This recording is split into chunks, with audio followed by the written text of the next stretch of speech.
Bom, como referi na parte da manhã, esta sessão da tarde está mais focada em capítulos especiais do RGA, nomeadamente esta primeira parte que hoje designámos por ciclo de vida de um OIA imobiliário, é aqui mais específico aos imobiliários, que é, como também se referiu de manhã, talvez, enfim, onde existe maior intensidade de atividade no âmbito da gestão coletiva de ativos. Aqui sob a forma de constituição, depois numa segunda parte,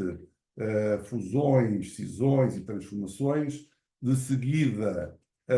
dissolução, liquidação e insolvência e, por último, a questão da responsabilidade do regime sancionatório. Nós vamos fazer aqui uma apresentação muito rápida, partindo do princípio que é correto, de que a constituição de OICs normalmente é desenvolvida no seio, no interior das sociedades gestoras, naturalmente com a participação de advogados e de juristas e de estrutura interna das sociedades, mas, de qualquer das maneiras, entendemos que deveríamos fazer aqui essa apresentação para desmistificar a ideia de que há aqui um formalismo, que há aqui uma dimensão que está fora da capacidade, ou pelo menos do desenvolvimento normal da prática da advocacia e também da consultoria. Por isso, essa apresentação é unicamente para dar-vos uns tópicos sobre o tema e depois se hão os outros pontos. E passava a palavra então ao João Subtil para ele dar nota desta matéria. Boa tarde a todos. Antes de mais, queria agradecer aqui aos meus colegas de painel, aos que falaram antes de mim, a oportunidade de poder estar aqui, a debates e discursos e a todos os que estão aí desse lado a ouvir-nos atentamente. Fui, de certo modo, desafiado para fazer aqui uma breve apresentação sumária sobre aquilo que é o procedimento de constituição dos OICs, e os prazos de deliberação que estão associados, portanto, decisão da CMVM neste processo constitutivo dos OICs, que estão regulados e, portanto, acabam por ser, e que remeti à leitura para eles, mas que estão regulados nos artigos 22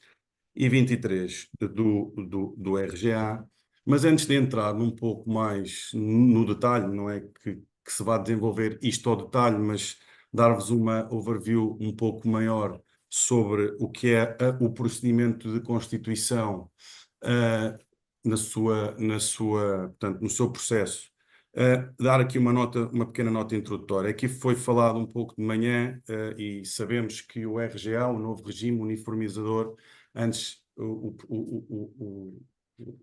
portanto, esta matéria estava dispersada em vários diplomas legislativos, vai introduzir uma série de novidades. No que aqui concerne esta parte do procedimento de constituição, o RGA veio, de certa maneira, introduzir aqui elementos de simplificação e agilização do processo constitutivo, nomeadamente em questões como a redução dos prazos da decisão da CMVM, a possibilidade naquilo que é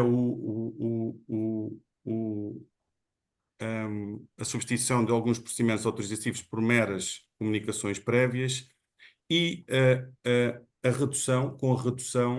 da carga dos elementos instrutórios que são obrigatórios para alguns casos, atendendo a natureza e o tipo de OICs. Portanto, estes elementos de simplificação e agilização no processo de constituição de OICs vieram, de certo modo, simplificar aquilo que é a constituição dos OICs. Vamos só aqui. Igor, acho que tem que se meter uma frase. Sem querer, antes de entrar, portanto, aqui na questão do procedimento, dizer-vos também que li recentemente, por exemplo, li uma entrevista de uma pessoa que escreveu numa revista da vida judiciária, para vos dar alguns números e para perceberem que, efetivamente, estas mudanças, esta agilização, tiveram uma representação positiva naquilo que é a Constituição e os números de OICs foram constituídos a partir do momento em que o RGA entrou em vigor, que só no ano de 2023, a partir do momento em que o RGA entrou em vigor, foram constituídos cerca de 111 novos OICs, dos quais, sensivelmente, 93% destes 111 OICs teriam sido constituídos por via da comunicação prévia. Uma comunicação prévia tem um procedimento um pouco mais simplificado e, portanto, isto, de certa modo, denota aqui o que é esta simplificação. Pronto. Entrando aqui um bocadinho, um pouco mais concreto na legislação, o artigo 11 do RGA diz-nos que os OIAs podem ter dois formatos ou duas naturezas, sendo eles de natureza contratual ou societário. Contratual, os chamados fundos, são considerados constituídos quando há efetivamente um momento da subscrição do investimento, e de natureza societária a partir do momento em que, ou na data em que efetivamente tem o registro comercial. Avançando um pouco nisto e passando aqui àquilo que é a Constituição, o artigo 22, que elenca aqui o procedimento, diz-nos que para constituirmos um OIA, e aqui estando focados nos OIAs imobiliários, será necessário, ou estamos dependentes de uma autorização da CMVM. Regra geral, uma autorização prévia, mas existem situações em que pode-se submeter este pedido por mera comunicação prévia, em casos como OIAs imobiliários de subscrição particular, e aqui passo, se calhar, à frente o slide, e nas sociedades de investimento coletivas, SICs, heterogeridas, para este caso em particular, e também quando se trata de constituição de compartimentos autónomos, de OIAs imobiliários abertos ou fechados com prescrição pública, cujo depositário e auditor sejam coincidentes com os do organismo ou outros compartimentos patrimoniais autónomos deste. Neste caso, ainda assim podendo a CMVM deduzir a oposição. Era importante referir isto, porque de certo modo é aqui que está a novidade e a simplificação para alguns a constituição destes OIAs. No que diz respeito ao procedimento em si e à submissão documental, um pouco à semelhança daquilo que é analogamente, uma constituição de uma sociedade dita tradicional, que se pode submeter online e constituir online com a submissão de um pacto já pré-aprovado. Obviamente que aqui os elementos instrutórios serão diferentes. Aqui também é preciso desmistificar um bocadinho, porque às vezes pode-se pensar que a constituição de um OIA tem uma complexidade sobrenatural. Aqui explicar que também aqui nestes casos, por via de formulários que são previamente e estão disponíveis no site da CMVM, que elencam e dão a guidance toda necessária para sabermos exatamente que documentos e elementos instrutórios obrigatórios são necessários para a constituição de determinado OIC. Com base nisso, é possível submetermos com alguma facilidade um pedido de constituição de um OIC ou de um OIA imobiliário neste caso.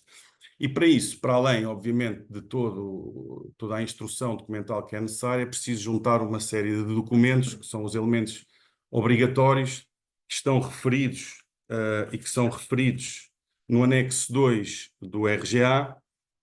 por remissão do artigo 22, número 4 do RGA, que dizem e que são essencialmente os seguintes. No momento do pedido deverão ser juntos o regulamento de gestão, que deve conter os elementos de identificação da SIC ou da entidade gestora do depositário, as condições para a substituição dessas entidades, as entidades subcontratadas, as funções que exercem, definindo de forma clara os direitos e obrigações dos participantes, a política de investimento, as condições de liquidação de uma SIC, os direitos e deveres dos participantes e a política de investimento a prosseguir, mas também informações sobre o local onde o OIC está estabelecido, projetos de todos os contratos e respectivas declarações de aceitação com entidades terceiras, como o auditor, o banco depositário, outros prestadores de serviços e o contrato de heterogestão, se falarmos de uma SIC heterogerida com a sociedade gestora, documentos com informações fundamentais aos investidores e, por fim, no caso até das SICs em particular, os estatutos, a sua estrutura organizacional e o business plan. Portanto, estes são elementos que são elementos instrutórios fundamentais, sob pena de existir uma necessidade de para aqueles procedimentos que não obedecem a comunicação prévia, mas a uma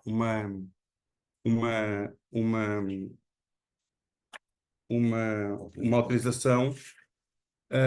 serem, de certo modo, numa fase antecedente, sujeitos a pedidos de suprimento de insuficiências, e aqui entramos já no artigo 23 do RGA, remetendo aqui para os prazos de decisão da CMVM. E a partir do momento em que é feito um pedido, a CMVM pode necessariamente, dentro do prazo de 10 dias após a submissão, fazer pedidos para suprir determinadas insuficiências no pedido. Faltando um documento, ou um documento não está devidamente instruído para que ele possa ser alterado, e nesse prazo o requerente poder sanar essa irregularidade. Obviamente que agora, e como estava a dizer há pouco, uma das novidades, sendo os prazos um pouco mais curtos, também aqui a CMVM tem que dar resposta à decisão dentro de determinados prazos. E aqui a regra geral sendo 15 dias, e aqui para o caso, por exemplo, de uma SIC heterogerida, se no prazo de 15 dias, em particular, e aqui remetendo para o artigo 23, 4b, se nesse prazo de 15 dias não tivermos uma decisão da CMVM, existe a possibilidade de considerarmos aqui que existe um deferimento, está expressamente aqui previsto que, na lei, que há um deferimento tácito. Para todas as outras situações em que dentro destes prazos estão aqui elencados no artigo 23, 2, a linha A, B e C, neste caso A e B, que para o caso dos 30 dias para as sociedades gestoras de pequena dimensão e 3 meses prorrogável mais um para sociedades gestoras e SICs autogeridas, nestes casos, não existindo uma decisão dentro destes prazos, os requerentes terão sempre que recorrer aos meios de tutela previstos no ordenamento jurídico. Era um pouco aquilo que eu vos tinha para dizer, e aqui um pouco que durante estes prazos também, e dizer um pouco mais, que aqui durante estes prazos a CMVM pode sempre recorrer a pedidos adicionais de esclarecimentos, e também está aqui previsto, portanto, no artigo 23. Não quer dizer que esses pedidos adicionais de esclarecimentos possam, de alguma maneira, suspender os prazos que continuam a correr, não atrasando assim o processo de constituição, tornando-o moroso, porque o objetivo, acho eu, que com esta alteração e esta simplificação foi precisamente dar também alguma segurança no processo de constituição e uma previsão daquilo que é o prazo de constituição para poder iniciar a atividade do OIC que está em constituição, e nessa medida também não suspende. Dizer também que, remetendo aqui para o artigo 25 e a par do momento em que o mesmo se considera constituído, dizer o seguinte, que a partir do momento em que está constituída, a atividade tem que ser iniciada. Há pouco referi que consideram-se constituídos, no caso dos OICs contratuais, a partir do momento em que há a subscrição efetiva, nos societários, a partir do momento em que há o registro comercial, mas efetivamente a sociedade, a CMVM, poderá revogar a autorização para o início da atividade da sociedade gestora, caso a subscrição do organismo não seja, por exemplo, é uma das situações aqui previstas no artigo 25, entre outras, obviamente, a subscrição não seja efetuada no prazo de 2 meses. Portanto, não basta apenas subscrevermos, fazermos o pedido, obtermos as autorizações, é preciso efetivamente depois iniciarmos a atividade que está previamente estabelecida, que resulta dos documentos constitutivos, dos business plans que estão associados a esses OICs. Pronto, agora tenho aqui 2 ou 3 slides que exemplificam de uma forma um pouco mais prática aquilo que é um modelo, modelos de subscrição de OICs. O primeiro slide, ou slide que estão neste momento a visualizar, demonstra aqui um modelo de subscrição mista, subscrição espécie e em dinheiro, em que determinada entidade ou investidor é detentor de um imóvel e pretende desenvolvê-lo, promovê-lo, através de um organismo de investimento coletivo, um OIA imobiliário neste caso. Estamos a falar de imóveis entra em espécie com o imóvel dentro do organismo do OIA e, por outro lado, porque é necessário aportes de dinheiro para depois desenvolver, seja a construção, o que seja, dentro da atividade desse OIA, outros investidores financeiros fazem subscrições, neste caso do peso, ou ações, se forem SICs, dentro desse organismo. É um modelo, existem outros. Este segundo slide enuncia aqui, ou demonstra aqui um outro modelo, que é um modelo de subscrição em cash, em que mesmo o detentor do imóvel subscreve em cash, ou faz entradas de dinheiro no OIA, juntamente com os outros investidores. Obviamente, e como sabemos, os OIAs imobiliários têm aqui um dever de manter a avaliação dos seus imóveis atualizadas, com base em avaliações de peritos registados na CMVM, e, portanto, era importante, neste caso, essa subscrição, no mínimo, ou no máximo, sim, no mínimo, ser de valor que permita este OIA depois fazer a aquisição do imóvel. Obviamente, também referir que durante a vida deste OIA imobiliário, em que existem aportes iniciais de capital para desenvolver um determinado projeto imobiliário, a meio do caminho podem existir necessidades de reforços, e nessa medida existem outras soluções que podem ser encaradas e utilizadas para, para levantar novo dinheiro, entradas de novos subscritores, investidores, recorrer à banca, até mesmo utilizando mecanismos como mecanismos de aumento de capital para fazer face a necessidades de novo capital para desenvolver esses projetos. Por fim, e um exemplo que não diz tanto respeito a uma situação ou a questões de subscrição em si de capital, tem a ver com a organização dentro dos OICs. Os OICs contratuais ou societários, UPs ou ações, as ações, os titulares das ações ou dos UPs podem ser organizados por categorias, e essas categorias podem ter direitos económicos associados, seja direitos de receber dividendos prioritários perante outros, e é uma forma de equilibrar às vezes situações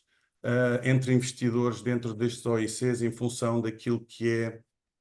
os seus contributos e as suas expectativas do investimento que fazem dentro de determinado OIC. Pronto, isto de uma forma muito genérica, quer dizer, mas as configurações ou o tailoring que se pode dar a estes OICs pode ser, de certa maneira, não é final, mas tem aqui muitas formas de se fazerem. E pronto, era para vos dar aqui uns breves exemplos de casos que podem ser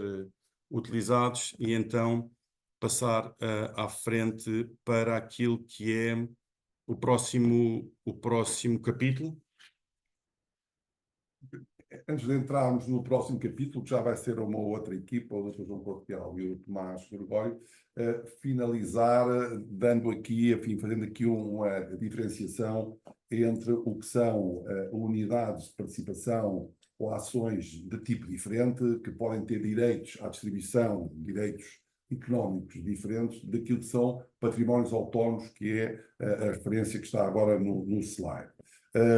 Tudo isto tem a ver com a Constituição, porquê? Porque é a modelação, como disse o João Subtil, do veículo. Quando se escolhe o veículo, escolhe-se por tipo, natureza primeiro, por tipo, e depois dentro do tipo, por o estatuto e o plano de negócios, não é? Por isso tem que ter esse plano de negócios, e esse plano de negócios pode admitir, como foi referido, que é preciso entradas de capital posteriores. Então, deve prever, não é? Que o capital inicial é 10, mas se é para desenvolver uma construção, que é preciso 20, se os capitais próprios têm que ser metade, então tem que meter 5 e tem que ir ao banco buscar 5. O mesmo pode acontecer que alguém que entra com o imóvel fica com unidades de participação de uma categoria diferente, para ele ter um direito de ressarcir do seu investimento, ter uma prioridade sobre o investimento ou sobre o desenvolvimento desse investimento, e os sócios que entram a seguir, os participantes que entram a seguir, vão ficar com unidades de participação que têm, digamos assim, uma distribuição secundarizada, ou seja, só recebem depois do primeiro receber, ou recebem menos, e tendo aqui uma participação diferente, e é isso que está no exemplo anterior que foi mencionado. Esta parte aqui é, como disse também o João Sutil, permite desdobramentos vários. Então, onde é que esses desdobramentos ocorrem? Ocorrem precisamente no plano de negócios, que é, ou no plano de atividades, que é um dos documentos que tem que ser também junto com o pedido de Constituição. No pedido de Constituição, nós depois divulgaremos com o conjunto, porque não foi, mas irá ser remetido, com o conjunto dos PowerPoints, mas que também está no site da CMVM, que é precisamente uma instrução onde se prevê os documentos que têm que ser anexos ao formulário, ou seja, é um formulário extenso, tem um conjunto de colunas, e a pessoa diz, contrato do depositário, é anexo, contrato com a sociedade gestora, é anexo, subcontratação é anexo, capital X, capital superveniente ou posto de capital previsto Y. Bom, isso está, esse conjunto de declarações, depois que são o capeamento dos documentos contratuais que sejam necessários, e é isso que vai dar a configuração final, como foi dito ao OIC que estiverem pretenda constituir. Quanto aos compartimentos autónomos, é algo diferente. Não tem a ver com a natureza das participações, tem a ver com a segregação, com a separação dentro do OIC de áreas autónomas que têm que ter uma justificação. Tudo isto está exposto no artigo 13 e 7 do RGA, 13 do RGA e 7 do RRRGA. Amanhã já falámos nisso. É uma coisa muito específica. Hoje, se calhar, existe um caso destes de compartimentos autónomos, mas vale a pena ponderar numa situação, enfim, uma hipótese que venha a surgir, porque realmente tem uma, como aí está expresso, uma viabilidade ótima na medida que o regime jurídico contempla, que a fiscalidade é relativa a cada compartimento, certo, que a autonomização patrimonial também é de cada compartimento, tem que ter uma justificação, a justificação clássica é um compartimento é para imóveis de renda e o outro para imóveis de construção, ou seja, no primeiro mantém-se os imóveis e a renda, e no outro se faz mais-valias na promoção imobiliária, comprou-se para se vender, e por isso os compartimentos são geridos com uma justificação que é o próprio negócio sobre os imóveis que foram adquiridos.